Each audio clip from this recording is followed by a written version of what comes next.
క్రైస్తవులు లేరా అండి? ఇలాంటి కంప్లైంట్లు.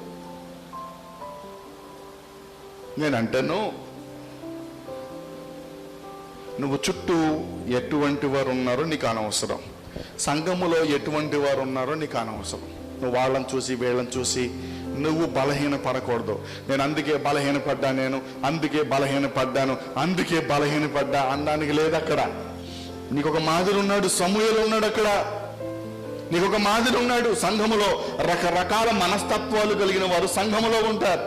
నువ్వు వారిని చూసి వీరిని చూసి వాళ్ళని చూసి ఆ తల్లిని చూసి వీరిని చూసి సేవకుని చూసి నువ్వు కృంగిపోకూడదు.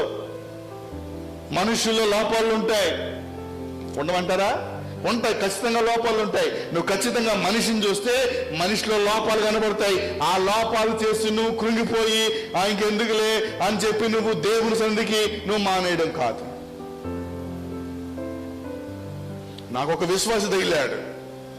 అబ్బా, ఏ చర్చికి వెళ్తావు నువ్వు అంటే పలానా చర్చికి అని చెప్పాడు. సరే, ఓకే, చర్చికి వెళ్తున్నావా? లేదండి, వెళ్ళట్లేదు, ఇంట్లోనే ప్రార్థన చేసుకుంటున్నా. ఎందుకు చేసుకుంటున్నావు అలాగా? చర్చికి వెళ్ళొచ్చు కదా అన్నా. లేదండి, మా పాస్టర్ గారు ఒక రోజున మరి సాయంత్రం పూట మరి పలానా చోట పలానా బార్లో కూర్చొని తాగుతుంటే నేను చూశాను, అందుకనే నేను మానేశాను. వ్యక్తులను చూస్తే లోపాలు ఉంటాయి, మనుషులను చూస్తే లోపాలు ఉంటాయి. ఎన్నో లోపాలు మీకు కనిపించవచ్చు. ప్రియులారా, మీరు వ్యక్తుల్ని చూసి పరిపూర్ణుడు అని అనుకోకండి. ఎన్నో లోపాలు సంఘంలో వ్యక్తుల మధ్యలో ఉంటాయి. ప్రియులారా, మీరు వచ్చింది దేవుని కొరకు వచ్చారు. దేవునికి మీకు ఉన్న సంబంధమే గొప్పది. ఆ సంబంధం కలిగి ఉండాలి, దేవునితో సంబంధం కలిగి ఉండాలి. ఆయన ముఖ దర్శనం చేయాలి, ఆయనతో మీరు ముఖాముఖిగా మాట్లాడాలి. ప్రభు సన్నిధిలో యేసయ్యతో మీరు గడపండి. దేవుని పిల్లలారా, సమూయేలు అంట ఎవరిని పట్టించుకోలే. పరిస్థితులు ఎలా ఉన్నాయో పట్టించుకోలే. ఏలి కుమారుడు ఇలా కదా అని పట్టించుకోలే. ప్రియమైన దేవుని పిల్లలారా, మీకు కొన్ని విషయాలు చెప్పి నేను ముగించాలని నేను ఆశపడుతున్నాను. అయితే హన్నా అంట పిల్లవాడిని అప్పగించింది. అప్పగించినప్పుడు పరిస్థితులు చూడలే, కానీ దూరదృష్టితో చూసిందంట. చెప్పండి, ఏ దృష్టి? తర్వాత నా కుమారుడు ప్రతిష్ఠితుడు కనుక దేవుడు వాడుకుంటాడు, దేవుడే బలపరుస్తాడు, ఈ వ్యక్తిని దేవుడే ట్రైనింగ్ ఇస్తాడు అనుకుంది. అక్కడ వదిలిపెట్టింది దూరదృష్టితో. ఈ సమూయేలు అక్కడ ఏ ప్రభావం, చెడు ప్రభావాలు ఏది కూడా సమూయేల్ని తాకలేదంట, పడలేదు. సమూయేలు మీద దేవుని ప్రభావం పడింది. దేవుడు దర్శించాడు సమూయేల్ని. హల్లెలూయా చెప్పండి, హల్లెలూయా, హల్లెలూయా. ప్రియమైన దేవుని పిల్లలారా, దేవునితో ఒక మంచి సంబంధాన్ని ఏర్పరచుకున్నాడు.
దేవుడు నీకేం చెప్తాడో అవన్నీ మళ్ళా నువ్వు నాకు తెచ్చి మళ్ళీ చెప్పు.